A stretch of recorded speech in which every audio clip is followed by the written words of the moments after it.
another episode of Phishing for Answers. Today is a very special day because guess what? It is Security Awareness Month. And we like to celebrate Security Awareness Month here at Phishing for Answers. Today we have Christopher Russell with us, who has a very long storied career in cybersecurity. I'd love it if you could tell us a little bit about how you got into cybersecurity in the first place. Sure. So before I was in cybersecurity, I was in the military working on the intelligence side, the human intelligence side specifically. And towards the end, when we're doing a little bit more social engineering to get access to networks and systems, just seeing how abysmal internationally cybersecurity was, I thought, well, there's probably some job security in this line of work because no one's doing it particularly no one's doing it particularly well. And after I got tired of being deployed overseas for years and years and years, I decided to make that transition over to cybersecurity, come back home, and work on the corporate side. Okay, and where's home? Texas, All right, what part of Texas are you in? just north of Dallas and Frisco. Okay, that's a nice area if you can handle the traffic. Well, I work from home, so the commute is like about 50 feet. Oh, that's great. You know, I used to work from home, and then I decided to start my own company, and then I'm like, I need people to come in, so I'm such a hypocrite. Hey, it's really a pleasure to have you here today. Now, before we got started, you said you had a little bit of a funny story about an interesting phishing attack that you had recently. Yeah, we talk about them getting more and more sophisticated, but the other day, one of my peers in my business, tZERO, he sent me some photos and he said he got some interesting mail that had some odd QR codes on it and things, and he knew there his alarms went up, but he's like, what did you make of this? And sure enough, someone is mailing out what looks like video game type coupons or something to where you scan it and it's going to give you some sort of presentation for this like startup or whatever. But it was malicious, in fact. And when I looked at the return address, it was some like Mormon church in Florida. So it was like the whole thing was completely sketchy. But yeah, instead of getting more sophisticated, they're returning the basics and doing snail mail for phishing. That actually reminds me, one of the craziest phishing stories that I ever heard of. It happened early in my cybersecurity career. So I'd say probably 15 to 20 years ago now. But it was where somebody had hacked through fax. So they realized that they could fax these major registrars DNS change requests, and they wouldn't validate that the company actually owned the domain. And so they were able to hijack some major website. I forget which one it was. But yeah, I mean, that is something that I think a lot of people maybe don't realize, is that any communications channel can potentially be a means for phishing. So yeah, I love that story. It's been a while since I've seen any of that, for Yeah, I'm sure. not sure how effective it's going to be overall, but they're trying for sure. Yeah, I'm trying to think of how we could have a user report that fish. I don't have the technology right now. I'm gonna have to figure that one out. I joke, but yeah, so it is Security Awareness Month. Are you doing anything special this month? I wouldn't say anything additional. We have our monthly training. We have our monthly phishing campaigns. But I do take a little bit extra time here and there when things pop up and do a little talk. Like I explained that scenario that I explained to you. I did that to the executive team so they all understood that. And whenever Okay. there's a ramp up of we start getting additional texts or emails or whatever, I sit down and talk to them specifically by business unit about like why they're seeing what they're seeing and what it means, and then I'll go blow it up in the sandbox or whatever and explain what it would have done afterwards, just so they understand the why behind it, because it gets them engaged and then they feel like they're contributing and they kind of get into it. If you just tell them, yeah, just delete it, click it, like don't worry about it, they kind of don't know what like bad looks like. So the more I can give them the context, I feel like the more they know, they start seeing what's wrong and what doesn't add up easier. Yeah, that's actually a really common recurring theme on this show, is make or start with why, or tell them the why, because it's really important that people understand that impact. I was talking to another ex-military guy. He goes by BZ. But Bob Fabian, who is the Navy Reserve cyber warfare commander, and that was what he was saying. When they realize that it might impact their ability to get a mortgage, they start caring. When they realize it might impact their ability to get a car loan, they start caring. And I think that too often we get stuck in the technical, and we forget about the actual impact, the tangible teeth of why does it matter to anybody, cybersecurity.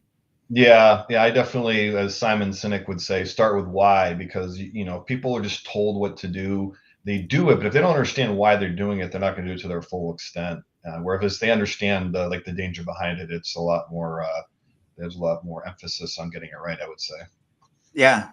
So you said you did it by business unit. So I assume there's some sort of contextual or role-based adaptations that you do based on what their role is and what types of threats they face. Would I be correct in that assumption?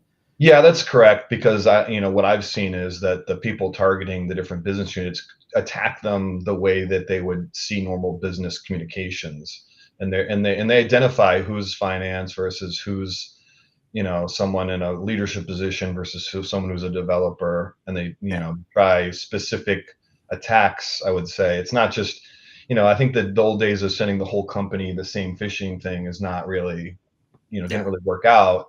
But if they a smaller blast radius, so it didn't get detected as easily, to a couple people that they know work in a certain field and have certain placement access, it's a higher percentage shot.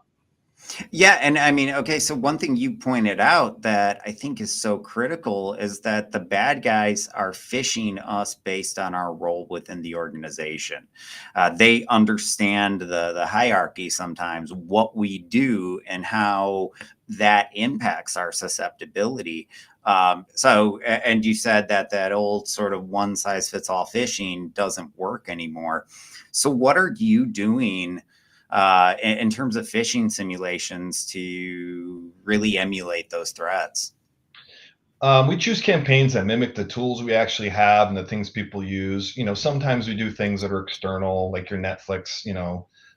We give them some easy ones, but a lot of times it's things we actually use and should expect. The DocuSigns and the your Google password's been changed. But more importantly, talking with them about like the ones that are not our campaign.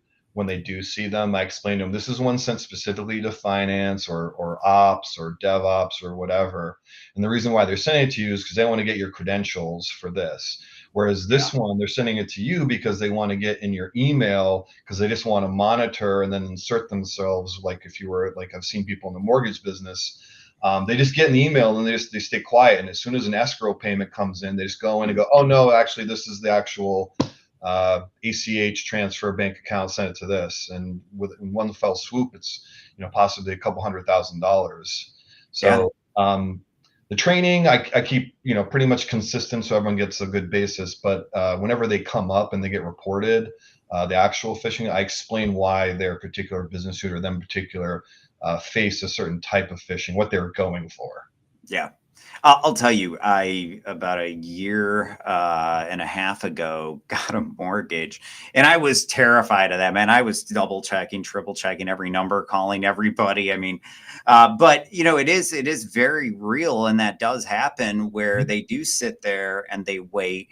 And it's not just on personal things like mortgages. I mean, we see it where they're in the controller's inbox and they sit there and they wait until somebody says, "Hey, can I send a wire?" And immediately they're in the middle of it. Sometimes they're just deleting the original one and putting their own in there so quickly that it appears as if that they're never going to see that it even changed. But it's definitely a major threat. Now, Mm-hmm. one of the tactics that we've seen them be used quite a bit to pull off that business email compromise and bypass MFA is consent phishing, where they get you to authorize the API instead of actually giving away your credentials. Is that something that you've been seeing? It's not something I've seen, target my organization, but I've seen things like that, as well as, different types of not social media, different types of communication apps where they're trying to get in and steal session cookies or something like that. But yeah, there's definitely different means of them trying to collect, alternative means of bypassing, MFA or, whatever else you have in place. Yeah, and I think that's one of the areas that people don't realize is that, they can get in and do just as much damage through that consent as they can if they actually have your username and password. It's practically the same.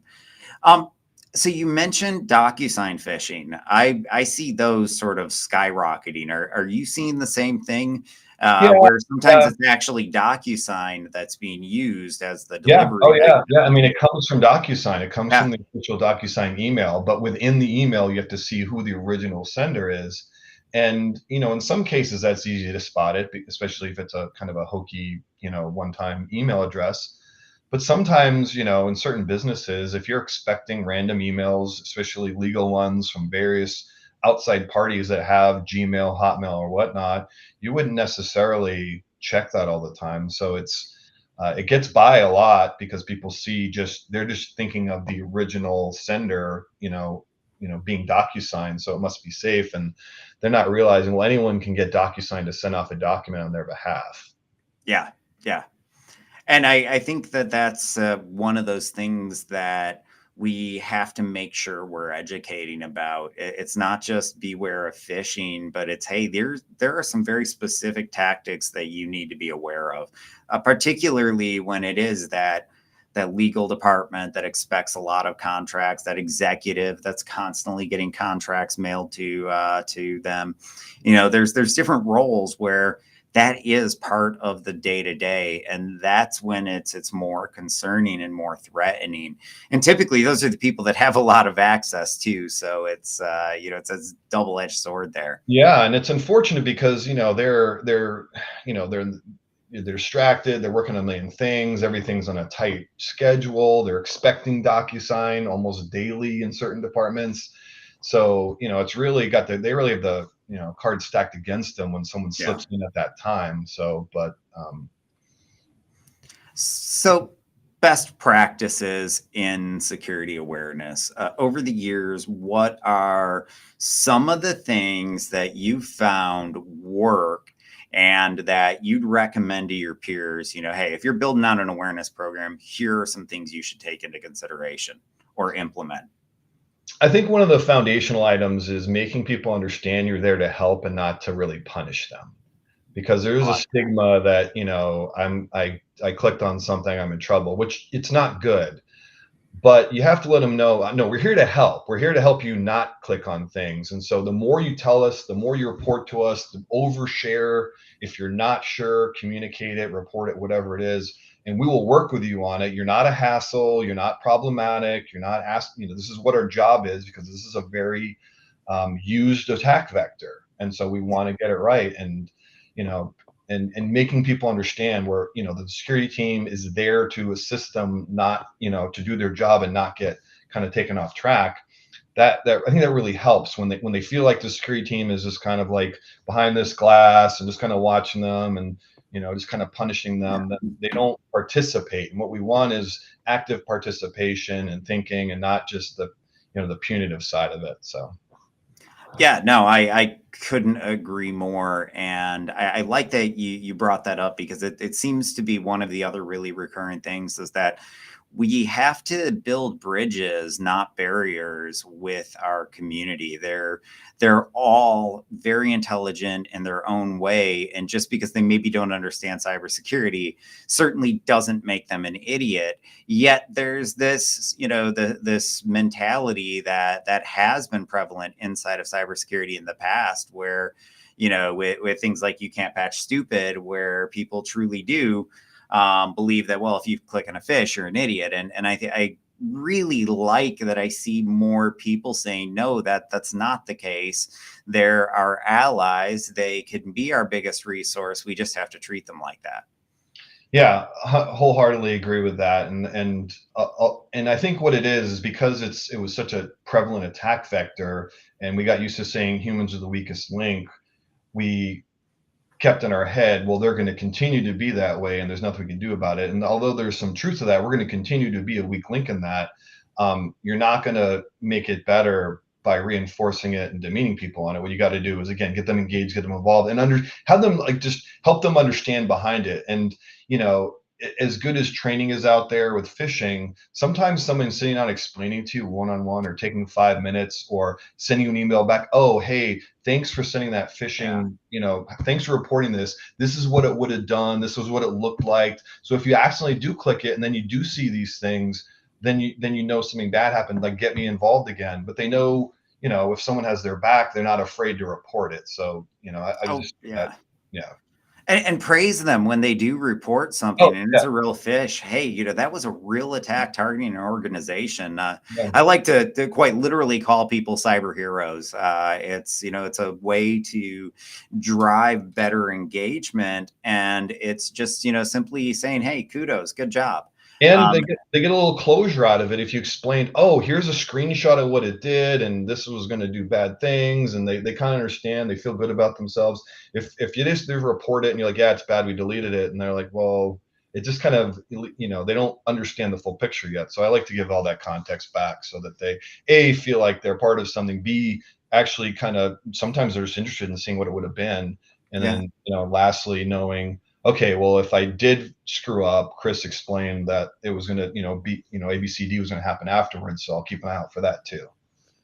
And I think it builds their confidence too. Mm. There's Oh, this behavioral science principle that I've seen happen a lot in cybersecurity, which is like the opposite of that, called learned helplessness. It's where somebody that is really good at, or let's just say novice or average or decent at spotting these phishing threats, then all of a sudden we run a simulation.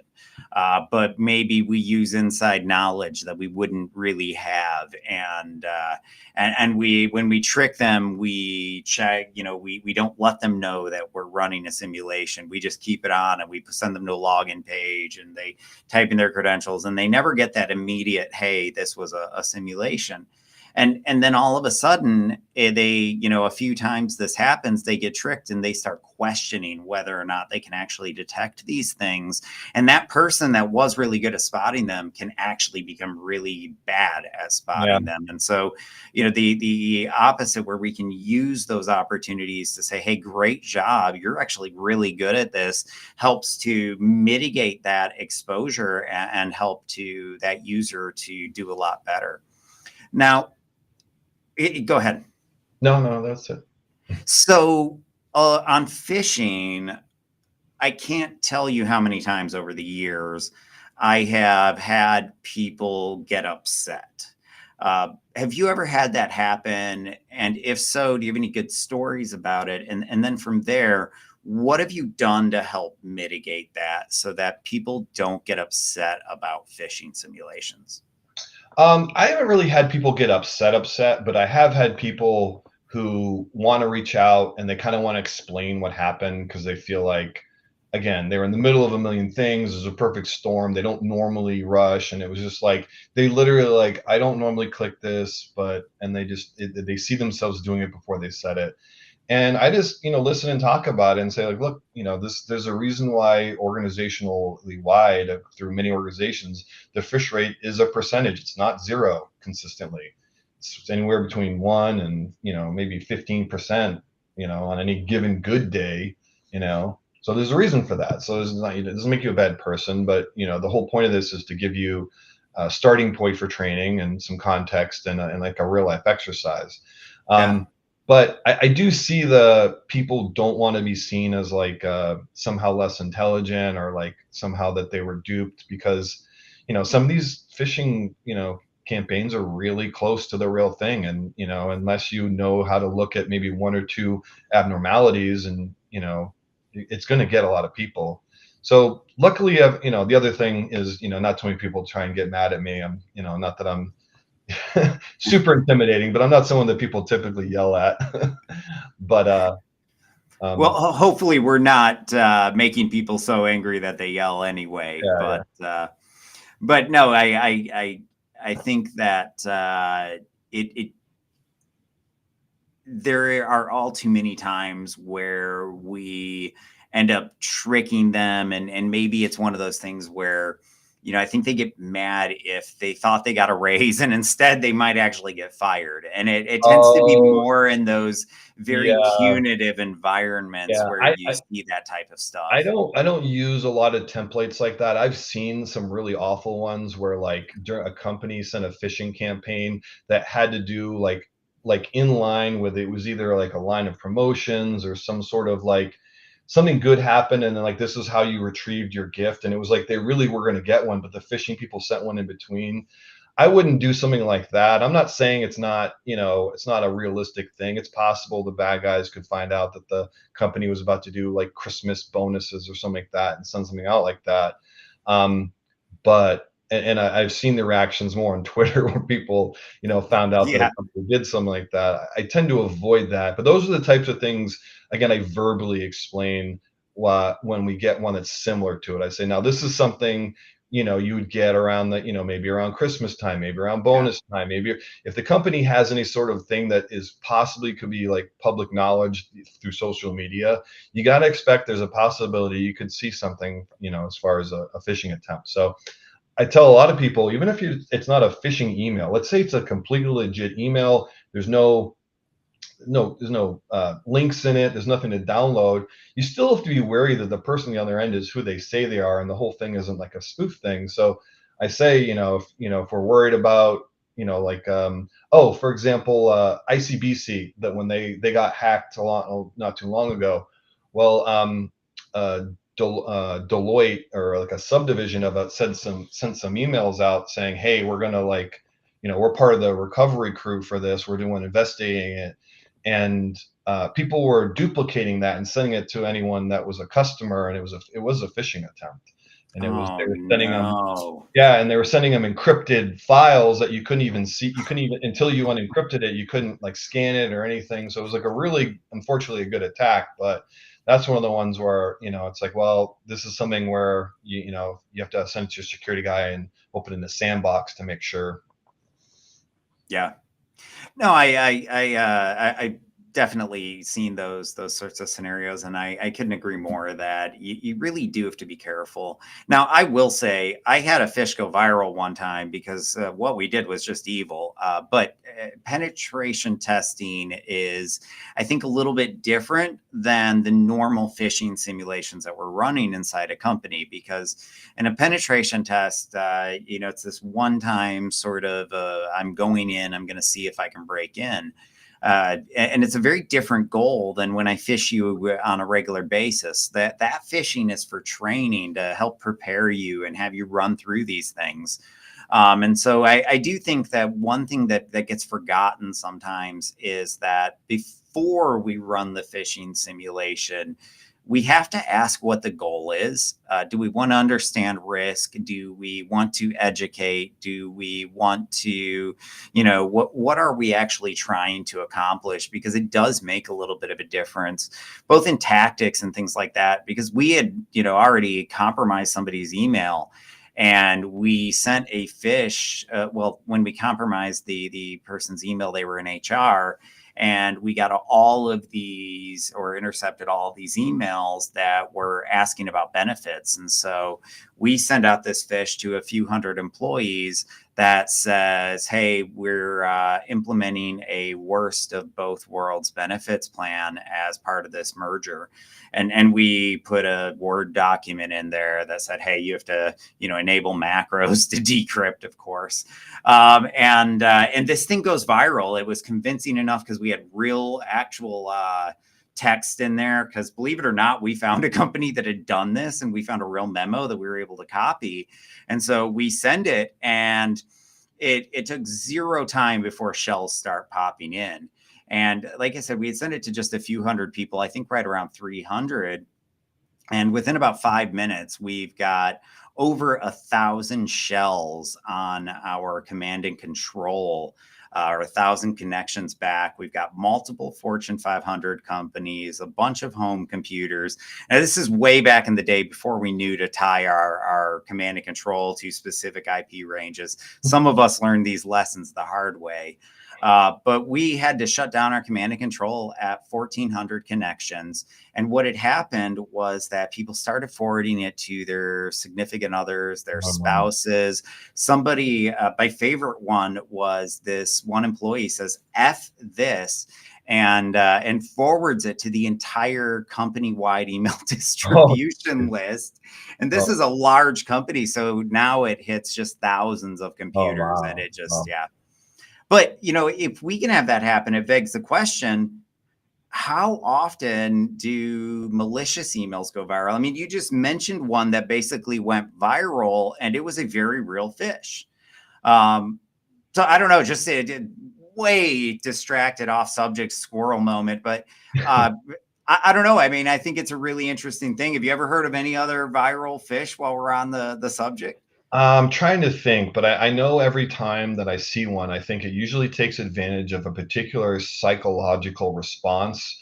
In that case, it was some probably extreme disgust, maybe, or extreme happiness, but it's usually something where it's not some sort of mundane business email. It's either something that's like things are going to get really bad or things are going to get really good. And that's when people they stop thinking quite as clearly, and they start having emotional responses. So if you can elicit an emotional response in an email, you're going to get people to not necessarily start looking at the sender right away. If right off the bat there's people like, especially if the headers, if the header was best worst of both worlds, right off the bat, people are like, "Oh, great, this does not look good," and their heart's pounding a little bit, and they know there's maybe mergers going on. So that emotional response is what gets people to kind of not, they get tunnel vision on the message, and anything like that can really quickly run rampant because it again, either really something great or really something bad, and causing that emotional response gets people to kind of not think clearly, and that's kind of the goal, I would say. Oh, it absolutely is. In fact, almost all social engineering either relies on a mental shortcut or an emotional response or some combination of the two to get people to do what you want them to do. I know we used to do a lot of like physical assessments. Well, it'd be physical and network and social. It was just the full assessments, right? And one of our major clients were these professional sports teams. And so one of the ways that we would get in time and time again was to stage an argument as we're going through the security checkpoint. And if we were in a heated enough argument, we could walk through without anyone ever checking anything, because who wants to get in the middle of a couple fighting? Yeah, yeah, that checks.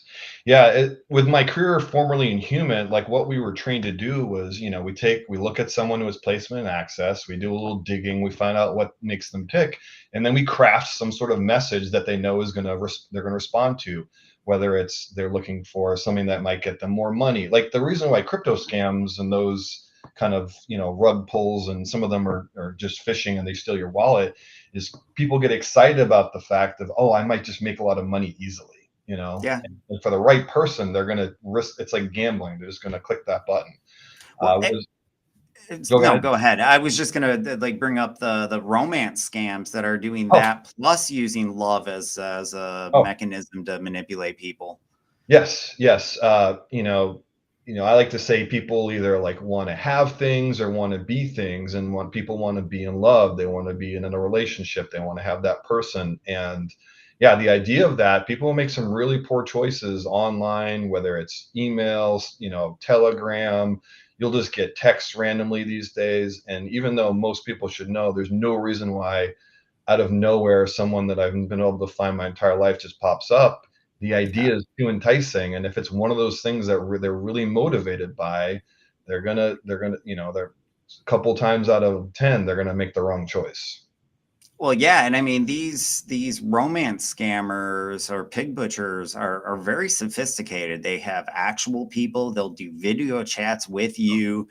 You know, they've got the people on the phones doing the text responses, but they've got the video people. They've got the phone people, and And uh, and they probably know a lot of the person's likes and dislikes, and they're, oh, I love, I love sushi, and I love, yeah. those types of movies. They do a little bit of digging. They, look at someone's history online, look at a couple social media posts. You kind of get a little bit of a, yeah, no, I did a whole talk on, people put all this stuff online, and you can read through someone's Twitter and Facebook, and you can get a little bit of a grasp of what their likes and interests are. And you can craft a really easily, persona of someone that would match their dating or love profile. Oh, and you can guess passwords. It typically doesn't take that many guesses. I mean, like they say, well, I would never post my password online, but then they post a picture of their dog and the name of their dog, and they post pictures of their kids and the names of their kids and And the when they were you born. know and happy seventh birthday, and they don't think about the fact that saying that they're 7 years old on this day tells me exactly what their date of birth is, and yeah, I mean it's amazing, and particularly with our U.S. based population, because we really do not respect privacy in this country like we should, and I because of that, there's just so much that you can get about most people, and that they're just, don't forget about the fact that most people just volunteer it and sort of spew it out there and don't worry about the security settings on their profiles, and it makes them a target. And when you talk to these people, in fact, I was talking to the FBI the other day, and one of the things they were saying is that they come in and they say, well, but they didn't propose or bring the investment to me. I asked them if I could invest. And that's one of the things that people don't get, is they're going to bait you to where you think that you're the one asking for it. Yeah. Oh yeah. They set up the whole scenario for you to ask ask to get defrauded. Yeah. Trust Yeah. me, that was my job for a while. I mean, That was not in a defrauding way. It was an intelligence gathering way. But the end of the day, a lot of the times I was asking people to do things that were not the best interests of their host nation. yeah. And they Now, wanted to do it. I got a friend who is ex CIA. He was a chief of station, or retired now. And when he gives these talks, he uses the curling analogy. And he says, think of us as the brush in front of the thing. We manipulate the path in front of them to where they go exactly where we want them to go, versus us manipulating them. And I was like, wow, that's scary. It's highly effective though. If you have the resources, you have the information. It's really hard for people to withstand something that's designed specifically for their own motivations. Yeah. Well, and that is the problem with these ransomware attacks, is that we're funding these operations every time we pay the ransom, and they just get more sophisticated. They get better resources. They get better technology. They And have better margins. Some of the largest groups make as much as CrowdStrike, but instead of having CrowdStrike's 80 to 60-80% margins, they're spending 3% on expenses, and the rest is just money. I know it's absolutely insane. But we can't always pay too, because one of the things that too many people find out too late is that if the Department of Treasury has labeled them a terrorist organization, have fun paying them. Yeah, that's fair.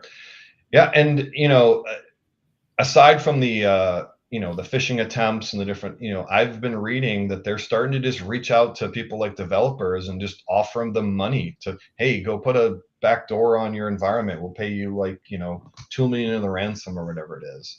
And Yeah. and it's not as common, but people don't think that these groups have nation state type capabilities. But now that they're so well funded and the whole ecosystem is so commoditized, it's not going to take long for them to figure out, well, the phishing attempts and all these other means of trying to get people to click on things are only effective, but we need to make this work. So we're going to start doing more, elaborate ruses, and that can very easily involve human and social engineering. And if you ever see some of the pros demonstrate how quickly they can get into someone's system through tricking, their AT&T carrier or whatnot, it's all social engineering. It works almost every time for the people who know how to do it, and it's scary. Yeah, no, I actually just recently published a cognitive bias index that goes through 183 different mental shortcuts that we regularly use in our decision-making process, how they are used against us, and how the bad guys actually utilize them. Hmm. Now, I will say it's mostly just 25 different cognitive biases that are used again and again and again. But yeah, you're right that it's they know how to get us to do what we want to do. And when you listen to these things, it may just sound like a conversation, but that social engineer knows exactly what to trick, or what to sort of play on to get that emotional, or to elicit that emotional response. Yeah, no, 100%. So I love this sort of line of things, but I will do want to dig into just some sort of specific methodologies. Um, well, actually, before we get there, what sort of KPIs should we be measuring to evaluate how successful our security awareness measures are? I like to track the improvement.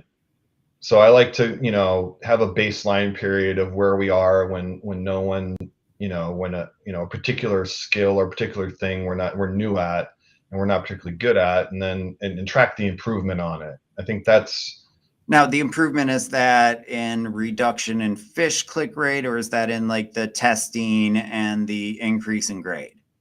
all the above. I think that Okay. I think the increase shows that the training is working. If you come in and everyone's already not clicking on things and already everything's already great, and then you just spend a whole year using your tools, and at the end of the year it's still zero, like that's great, like no problem. But the training didn't necessarily do anything for you at that point. But if you come in and you buy a new program or a new whatever, and you were at, like, let's say a 30% click rate, and people aren't finishing their training, and then by the end of it you're somewhere between 0 and 5% or 0 and 3%. I think that's a decent KPI to show that the training or the program actually works. Now, Yeah. there's going to be anomalies, and you have to adjust. You have to look at things a little bit. Sometimes a particular campaign can throw a lot of people off because it hit. You sent off a campaign, and then all of a sudden the company makes a decision, and that just fits right in with, this is something that people are going to be looking for to click, and it. So you have to take that as an anomaly and not necessarily take that as we took a step back. But I think the improvement is a big piece of it. Obviously, the overall click rate is an important thing, but I like to track the improvement. Yeah, no, I like that. For me, I think that we have two different types of KPIs.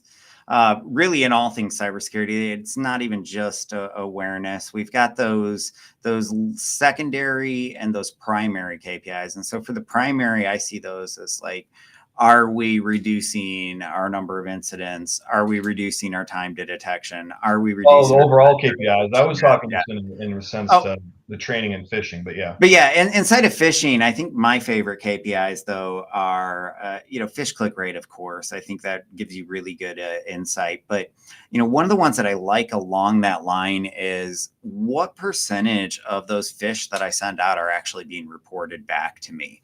Hmm. Because I feel like that's an important metric that is equally important to sort of drive and push on within the organization. But yeah, I couldn't agree more.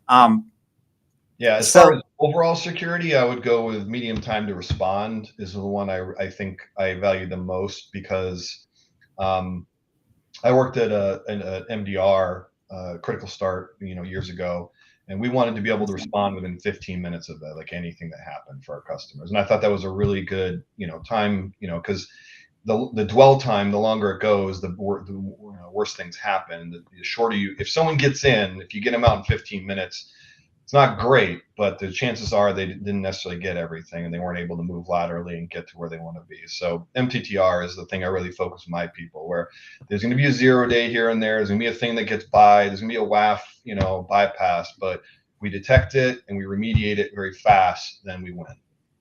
I agree. Yeah, it's I think you have to assume the breach. We do everything we can to keep them from getting in, but at a certain point, you do have to assume that breach. And we want to mitigate it as quickly as possible, make sure they can't spread around and propagate when they get in there. And I think you can count dollars in seconds, and the longer it takes, the more costly that breach is going to be. And you're right. In 15 minutes, the chances of them ransoming your data are slim to none. When that happens, they've already been in there for days or a week. I used to do this. It typically I'm not saying there weren't companies where we got in a day and had full control of everything in minutes. It happened, but more often than not, it would take us, the full 8 days to truly get in there.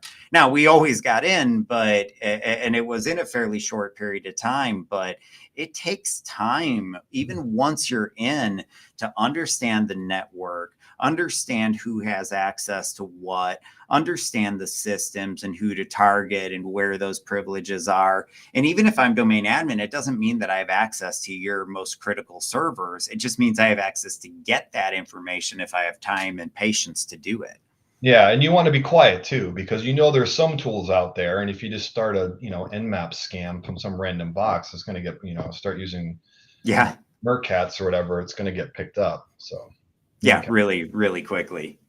So I found that everybody in this industry has that one pet peeve or soapbox, if you will. Do you have anything that if you were cyber god tomorrow, what would be your first action? I would remove all of the paywalls for training that the vendors have. Okay. Because we have all these people trying to break into cyber. Mm-hmm. They'll get on Hack the Box, and they'll get on the free stuff and the stuff that's available, and they'll pay a little bit of money for it, but they don't have access to like the stuff that people need to actually run the tools that the blue team uses, which was where the majority of the jobs are.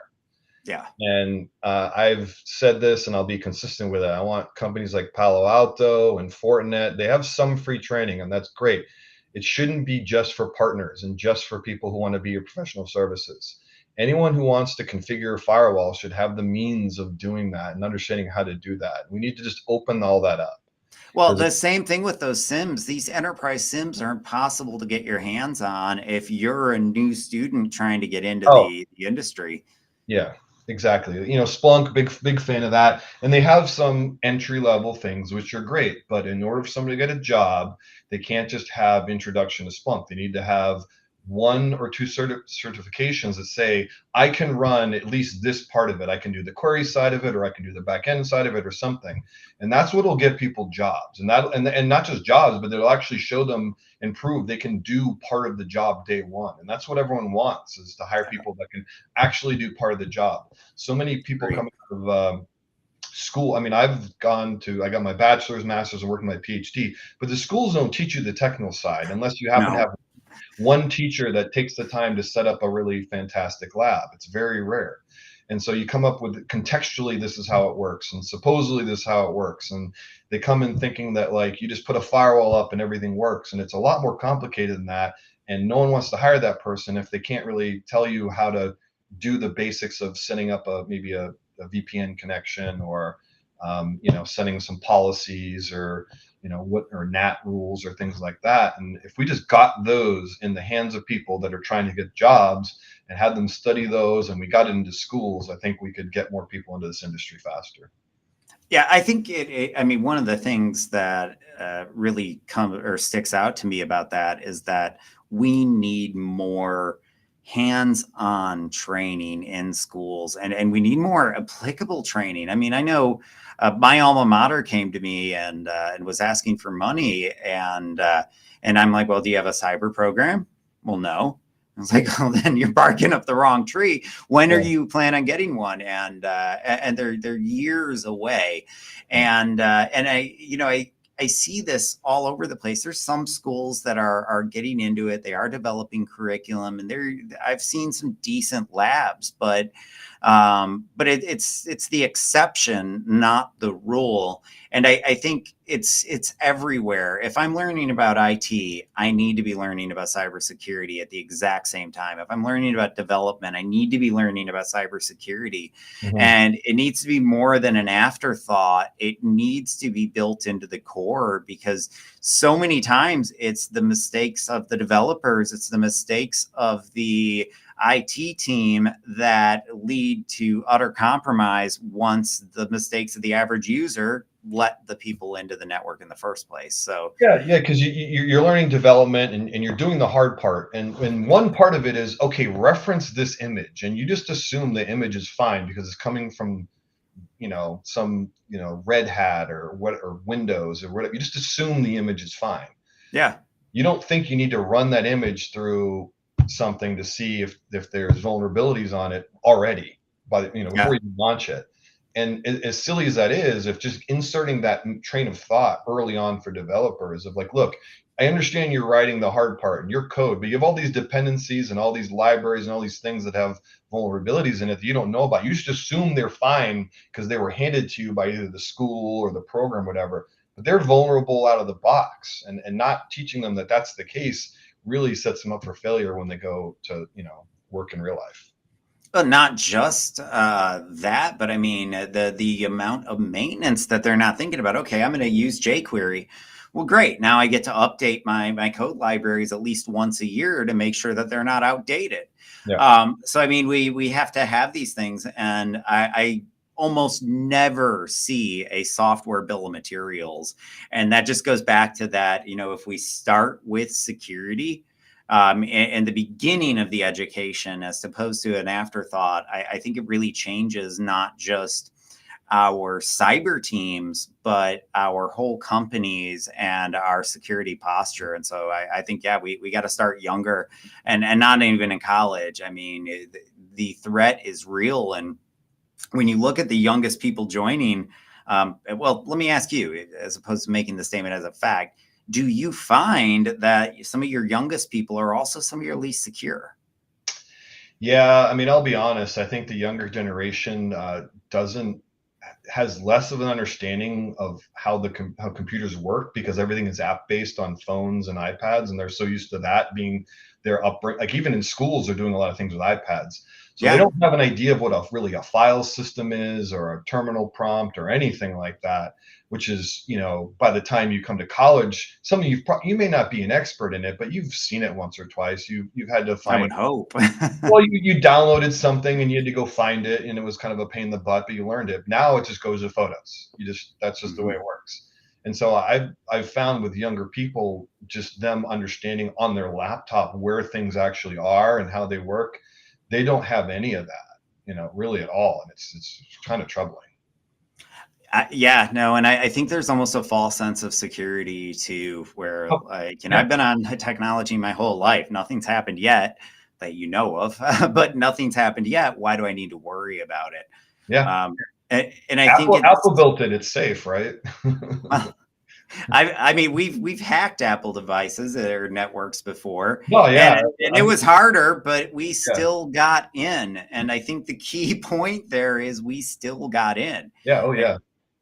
it made our brains hurt, but we did get in. But that's So the mentality. They just think, well, a really wealthy, competent company built this, so it's fine. I don't have anything to worry about.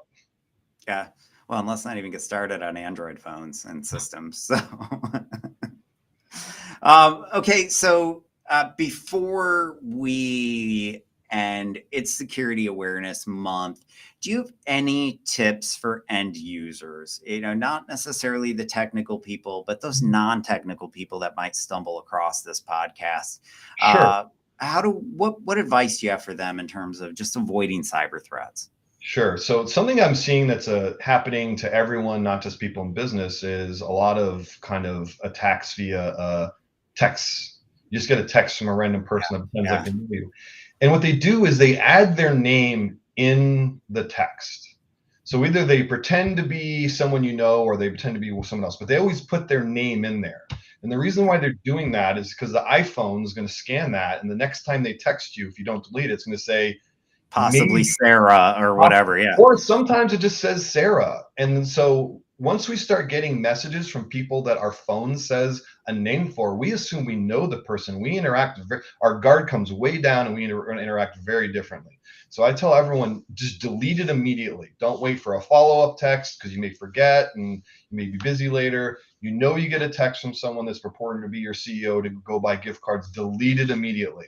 Someone who you don't know, just delete it immediately. There's no benefit to keeping it because they're building up to something. They know what they're doing. There's a reason why they're doing this. There's a reason why they're putting their name in there. Is because they want to use the phone's natural functions for you to lower your guard later. Because maybe you do know a Sarah. Maybe you do know a Tom. yeah, You're not really paying attention. It says, sometimes it says possibly or maybe. Sometimes it just says Tom, yeah. calling or whatever it is, and you let your guard down, you respond to something real quick, or you click on something they sent you because it pops up, you don't look real quick, and then you're fished on the, and you're not even, it's not even a corporate thing, this is just your personal life gets affected. Yeah, no, I've had it before where it does give me a name, and I've had to do a double take where, like, how do I know this person?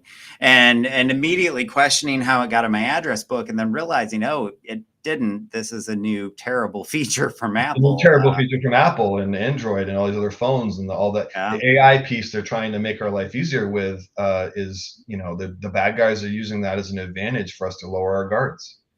They are, and I think the other thing is the romance scams we were talking about earlier. So many of these wrong number text scams are the hook to find you in the first place. Oh yeah. Hey, sorry, I would meant to text a different friend of mine, but you seem like a nice person. Let's chat. And next thing you know, we're in love 3 weeks Yeah. later, 3 months later, whatever it takes. I get about And I get about two of those a day, and then they immediately send a photo, and it's some like Asian supermodel, and I'm just like, this is ridiculous. I, I mean, it works though. It's just insane that it works, but it does. It really does. But that's why we're here. That's why we're talking about these things. It's been an absolute pleasure having you on Fishing for Answers today. Thank you, everybody, for joining in. And once again,